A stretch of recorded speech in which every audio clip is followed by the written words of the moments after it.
Assalamualaikum warahmatullahi wabarakatuh.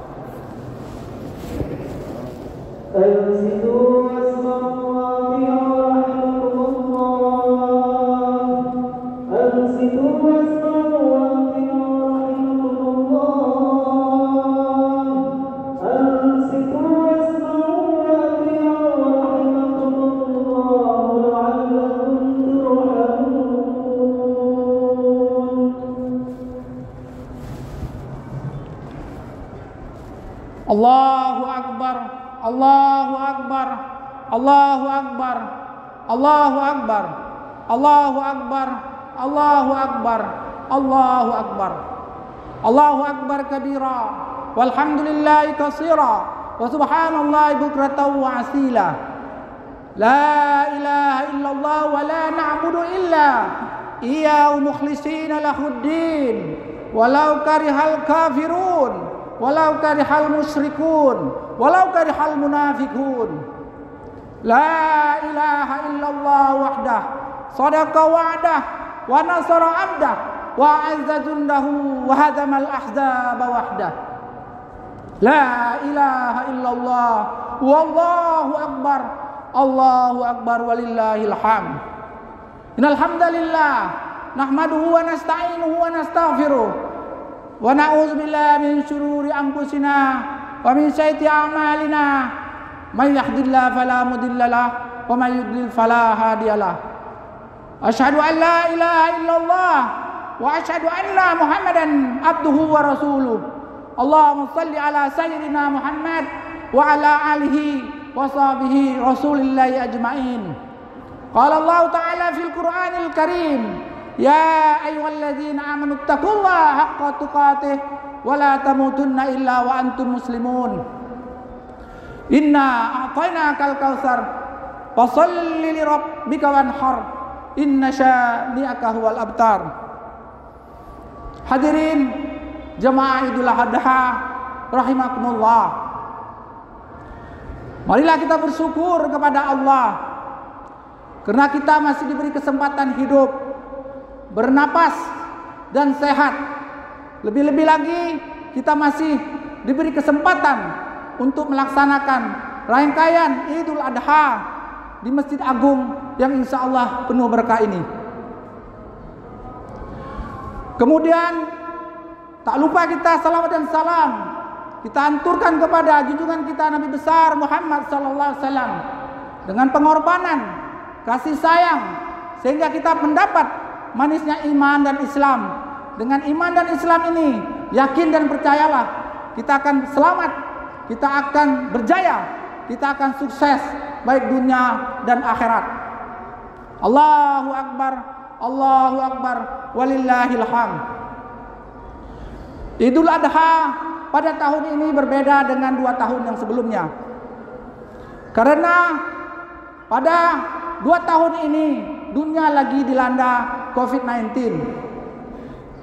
Tidak sedikit saudara kita seluruh dunia, bahkan di kota Jambi dan Indonesia ini, yang terpapar, bahkan juga membawa ajal. Untuk Indonesia, data terakhir 2 hari sebelumnya adalah lebih kurang 2 jutaan yang terpapar COVID-19. Dan yang membawa ajal ada lebih kurang 75 ribuan. Dan inilah ujian dan musibah yang harus kita hadapi. Dan di balik itu pasti ada hikmah besar. Di samping kegembiraan Idul Adha pada tahun ini, juga kita dalam keadaan musibah ini perlu kita bertafakur, ada apa dari semuanya ini. Berikutnya yang menjadi kesedihan kita, Idul Adha dan ibadah haji satu rangkaian yang tidak bisa dipisahkan. 2 tahun terakhir ini jemaah haji Indonesia dan juga jemaah haji Jambi yang biasanya memberangkatkan kita melaksanakan ibadah haji, namun karena wabah ini walaupun sudah menunggu lebih dari 10 tahun, namun tidak bisa dapat diberangkatkan. Nah, kita tetap optimis bagi yang telah melaksanakan ibadah haji, istiqomahlah, supaya kita tetap menjadi haji yang mabrur sampai hayat kita. Namun bagi yang belum, berniatlah, bersungguh-sungguhlah. Mudah-mudahan sebelum kita wafat, insya Allah Allah beri kesempatan untuk melaksanakan ibadah haji ke Mekah Al-Mukarramah. Allahu Akbar, Allahu Akbar, walillahil hamd. Pada hakikatnya hidup ini adalah ujian. Allah sudah abadikan dalam surah Al-Muluk ayat 2. Allazi khalaqal mauta wal hayata liyabluwakum ayyukum ahsanu amala wa huwal azizul ghafur. Allah ciptakan manusia ini dengan hidup, dengan kematian ataupun dengan musibah adalah Allah untuk menguji siapa hamba-hambanya itu beriman. Namun siapa hamba-hambanya itu yang konsisten dengan amal solehnya, dengan kebaikan-kebaikannya.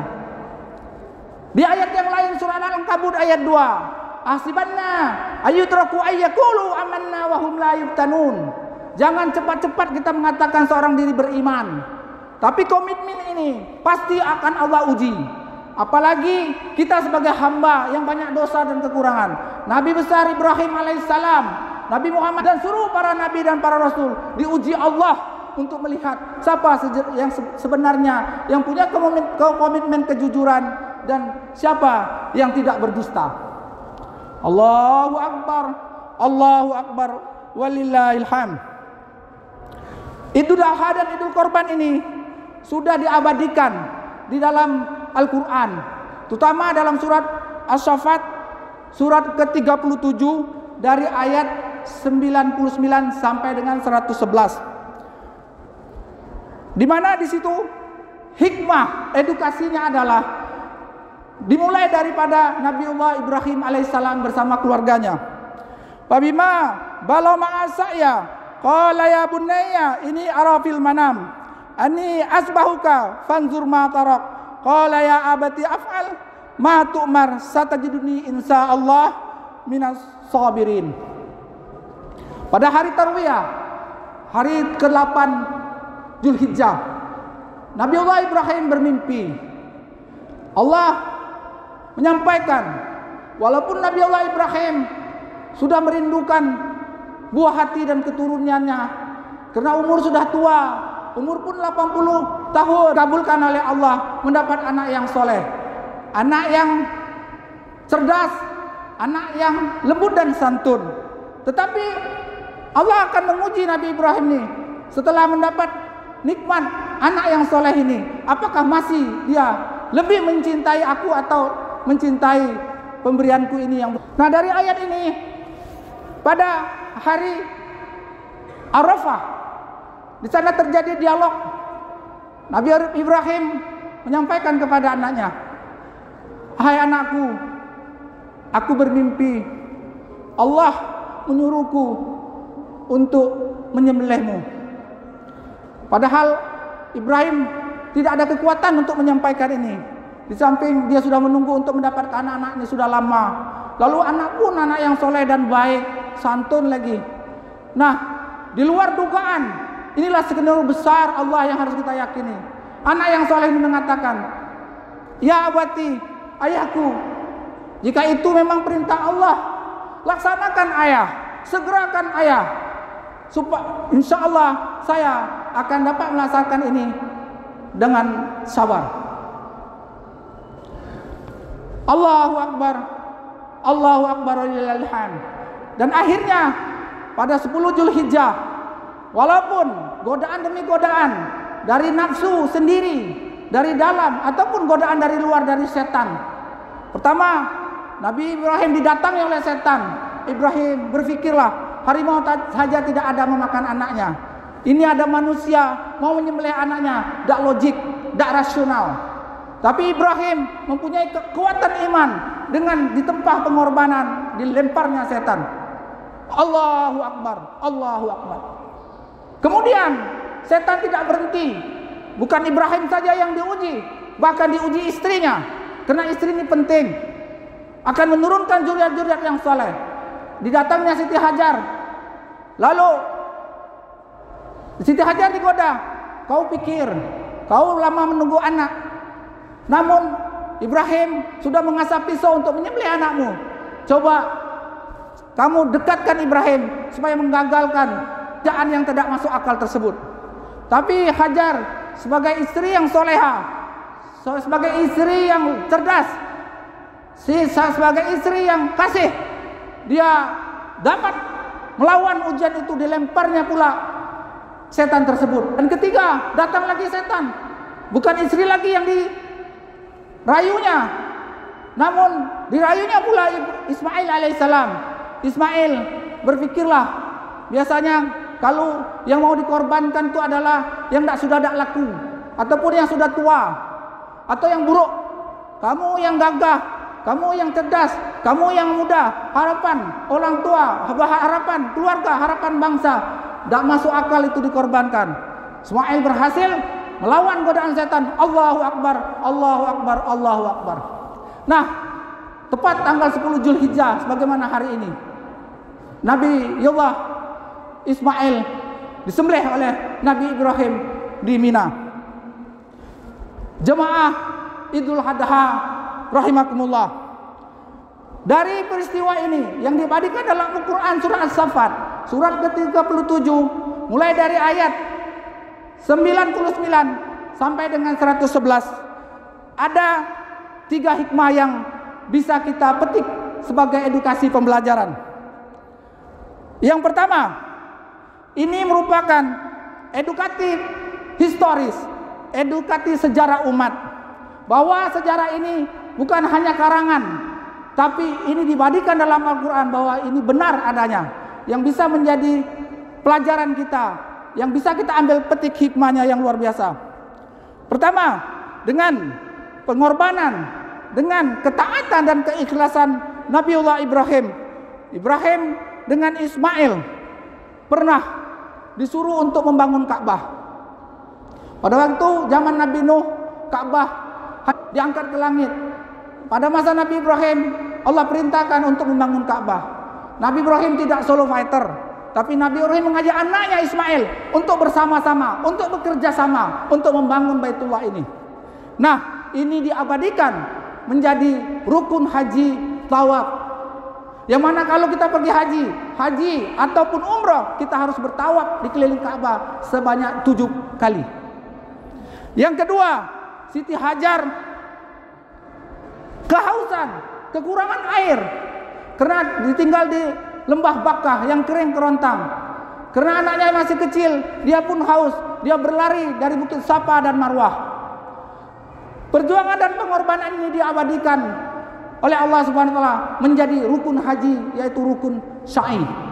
Kita kalau melaksanakan ibadah haji harus melaksanakan sa'i. Yang ketiga, Ibrahim dan Siti Hajar dan juga dengan anaknya setelah dicoba, setelah diuji, setelah digoda oleh setan, maka setan-setan itu dilempar. Nah, inilah wajib haji. Kita harus melaksanakan jumrah, ula, usta, dan akobah. Hari ini jamaah haji yang ada di Mina melaksanakan jumrah akobah. Namun esok hari Tasyrik 11, 12, 13 haram kita berpuasa, jamaah haji akan melaksanakan jumrah, ula, usta, dan akobah. Setiap jumrah, setiap itu 7 kali lemparan batu. Dan ini diabadikan menjadi wajib haji. Keempat, penyembelihan Ismail. Penyembelihan Ismail ini diabadikan sampai hari kiamat. Inilah namanya ibadah korban. Ibadah korban adalah menyembelih hewan, tapi dengan niat ibadah untuk mendekatkan diri kepada Allah, untuk mendapatkan kebahagiaan dan keselamatan dunia wal akhirah. Hikmah yang kedua yaitu integriti dan motivasi kehidupan. Nabi Allah Ibrahim juga sebagai anak pada waktu masih kecil, dia patuh. Tetapi kepatuhan itu tetap berpikir berintegriti. Kenapa? Dia patuh kepada bapak dan ayahnya Azar. Tapi pada waktu itu Azar tidak menyembah Allah. Azar tidak menyembah Rabbnya. Dengan kesantunan, dengan kecerdasan Ibrahim, dibujuk rayunya, ayah, kita boleh berjaya di dunia, kita boleh kerja dengan kerajaan, kita boleh dapatkan semuanya. Tapi kalau tidak ayah menyembah Allah, kita akan rugi, tidak akan kita dapatkan yang namanya kebahagiaan hakiki tersebut. Namun demikian, di balik pelajaran ini, ayahnya pun sampai akhir hayat tidak menyembah Allah. masih musyrik. Tapi Nabi Ibrahim tidak menyerah. Dia tetap mendoakan ayahnya. Tapi inilah hakikatnya, innaka la tahdi man ahbabta. Bahwa kita boleh berusaha, kita boleh berikhtiar, tapi ingat, hidayah hanya milik Allah. Hidayah prerogatif Allah. Suka-suka Allah memberikan kepada siapa yang dikehendakinya.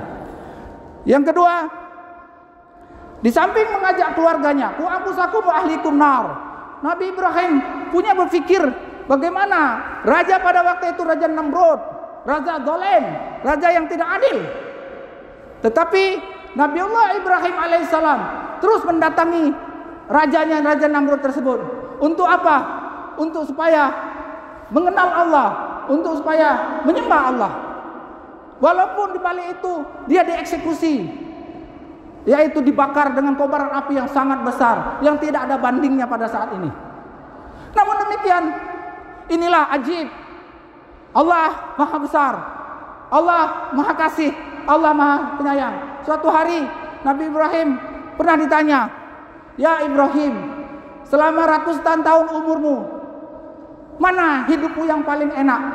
Mana hidupmu yang paling nyaman?" Nabi Ibrahim menjawab, "Di saat aku dibakar di api oleh kerajaan Namrud selama 40 hari." Allahu Akbar. Disinilah akhirnya kebesaran Allah. Api yang punya karakter sifat membakar, menghanguskan, menjadi dingin, menjadi sejuk, bahkan menjadi satu kenyamanan. Ya nar bardan wa salaman. Berikutnya adalah hijrah. Tidak cukup sampai di sana. Nabiullah Ibrahim membawa keluarganya dari Palestina yang subur kepada lembah Baka yang kering kerontang yang sekarang ini Mekah, membawa Siti Hajar, membawa Ismail untuk hijrah, merubah satu kebaikan, mendapatkan satu peradaban yang lebih baik. Namun demikian, Nabi Ibrahim setelah pindah ke sana, itu pun disuruh meninggalkan keluarganya, yaitu untuk menyampaikan agama ini bukan hanya setakat keluarga, bukan hanya setakat bangsa dan kampung, tapi ke seluruh dunia. Ya ayuhan nas kullu la ilaha illa tuflihun. Nabi Allah Ibrahim meninggalkan 14 tahun adalah keluarganya. Tapi inilah sesudah terbentuk, sudah direncanakan dengan baik, hidayah Allah, keluarganya dapat menjalankan dengan sabar dan dengan istiqomah. Allahu Akbar, Allahu Akbar, walillahil hamd. Jemaah Idul Adha rahimakumullah. Dan hikmah yang ketiga adalah ada satu sejarah yang menjadi visioner dari peradaban duniawi dan ukhrawi. Sunatullah Ibrahim alaihissalam. Yang pertama, dia beristrikan Siti Sarah, di mana dengan Siti Sarah ini walaupun lambat mendapatkan anak, dia harus beristrikan yang kedua, yaitu dengan Siti Hajar. Namun dari Siti Sarah ini melahirkan Nabi Ishak alaihissalam. Dan seterusnya sejarah mencatat dari Nabi Ishak ini turunlah Nabi Yakub alaihissalam, turunlah Nabi Yusuf alaihissalam, turunlah nabi-nabi Bani Israel sampai ke Musa alaihissalam. Dan ini membentuk peradaban ketaatan pada masanya. Namun yang kedua adalah dengan istrinya yang nama Siti Hajar.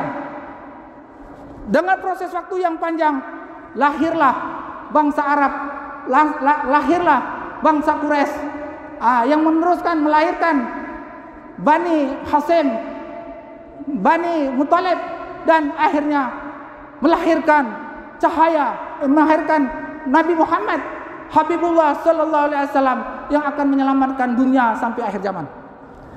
Nah, dari sini asbab perjuangan diiringi dengan pengorbanan, diiringi dengan ketaatan dan ketulusan, Nabi Allah Ibrahim dijuluki menjadi Khalilullah, orang yang paling dekat dengan Allah, orang yang dikasihi oleh Allah.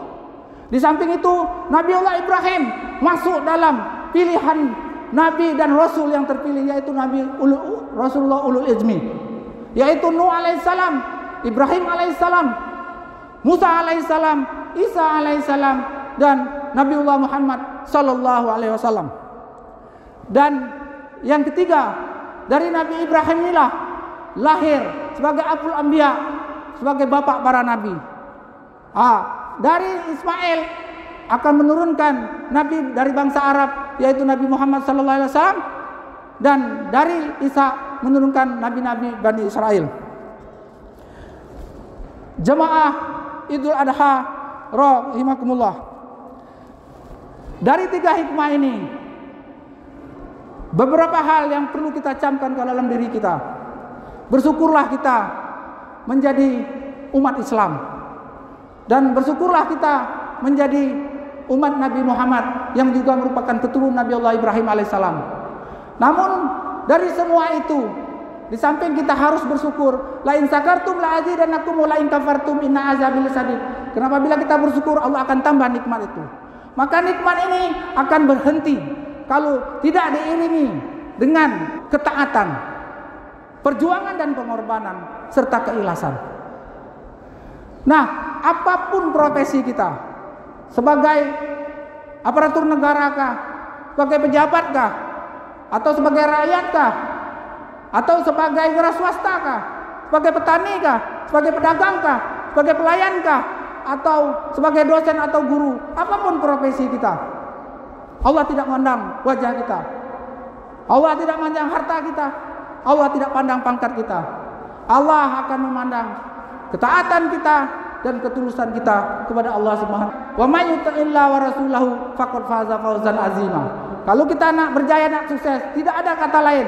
Kita harus taat kepada Allah, mengikuti jejak kekasihnya, khususnya Nabi Muhammad SAW. Maka kejayaan, keselamatan, apapun keadaan kita akan kita rasakan. Baik di dunia, lebih-lebih lagi kejayaan, kebahagiaan yang hakiki, yang abadi di akhirat. Dan Allahu Akbar, Allahu Akbar, walillahil hamd. Jemaah Idul Adha, di dalam Al-Quran terdapat 114 surat, terdapat 6.236 ayat. Imam Syafi'i katakan ada satu surah ini singkat, jangankan ustadz, kiai, ataupun guru, ataupun orang tua, bahkan anak-anak pun surah ini hafal. Wal asr, innal insana lafi khusr, illal ladzina amanu wa amilus shalihat wa tawasaw bil haqq wa tawasaw bis sabr. Demi masa kita berjalan di lorong waktu, semua manusia akan merugi. Orang kaya, orang miskin, orang berpangkat, rakyat jelata, orang gagah atau orang buruk, semua merugi. Illal ladzina amanu, kecuali ada iman dalam hatinya, iman yang sahih, yaitu tidak mencampur adukkan. Lalu kita beriman masih rugi. Allah katakan harus dibuktikan, sebagaimana karakter air, karakternya basah, karakter api adalah panas, karakter gula manis, karakter garam adalah asin. Maka iman harus dibuktikan dengan amal soleh, terutama yang amal-amal yang fardu, amal yang wajib, dan dilengkapi dengan amal-amal yang sunnah. Orang beramal pun masih rugi. Allah katakan dia harus tawasau bil haq, dia harus menyampaikan, di samping mengajak diri dan keluarga, namun kita ajaklah umat ini untuk dekat kepada Allah, untuk patuh kepada Allah. Itu pun masih rugi. Satu lagi indikator yang keempat, wa tawasau bis sabr. Kita harus istiqomah, kita harus sabar, seperti kesabaran para nabi Allah, terutama Nabi Ibrahim dan Nabi Muhammad sallallahu alaihi wasallam. Barakallahu lakum fil Qur'anil Karim wa nafa'ani wa iyyakum bima fihi minal ayatil dzikril hakim wa taqabbalan minni wa minkum tilawatahu innahu huwar ghafurur rahim. Allahumma shalli ala sayyidina Muhammadin wa ala sayyidina Muhammad.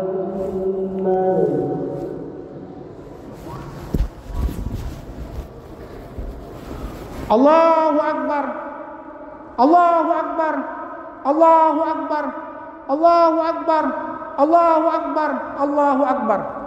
Allahu Akbar kabira, walhamdulillahi katsira, wa subhanallahi bukratan wa asila. La ilaha illallah wa la na'budu illa iya mukhlisina lahuddin walau karihal kafirun.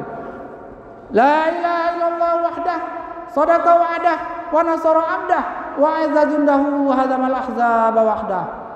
La ilaha illallah, Allahu Akbar, Allahu Akbar walillahil hamd. Qala Allah Ta'ala fil Qur'anil Karim, Innallaha wa malaikatahu yusholluna 'alan nabi. Ya ayyuhalladzina amanu shallu 'alaihi wa taslimu taslima. Jemaah Idul Adha rahimakumullah. Kita renungkan dan kita hayati kebesaran Nabi Ibrahim diabadikan dalam keseharian. Contohnya, dalam kita melaksanakan sholat, wajib kita menyebut nama Ibrahim sebanyak 4 kali. Apabila kita tidak sebut nama Ibrahim ini, batal sholat kita. Inilah nama sholawat Ibrahim ya. Allahumma sholli ala Sayyidina Muhammad wa ala ali Sayyidina Muhammad kama shallaita ala Sayyidina Ibrahim wa ala ali Sayyidina Ibrahim wa barik ala Sayyidina Muhammad wa ala ali Sayyidina Muhammad kama barakta ala Sayyidina Ibrahim wa ala ali Sayyidina Ibrahim fil alamina innaka Hamidum Majid.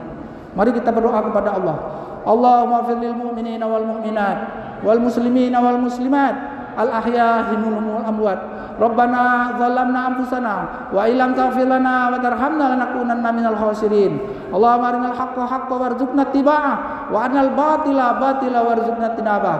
Rabbana la tuzigh qulubana ba'da idh hadaytana wa hab lana min ladunka rahmah innaka antal wahhab. Allahumma ighfir lana dzunubana wa liwalidayya warhamhuma kama rabbayani shaghira. Allahumma ya Allah, pedanglah kami mengadakan tangan, pandanglah kami dengan rahmat, hidayah dan kasih sayang-Mu.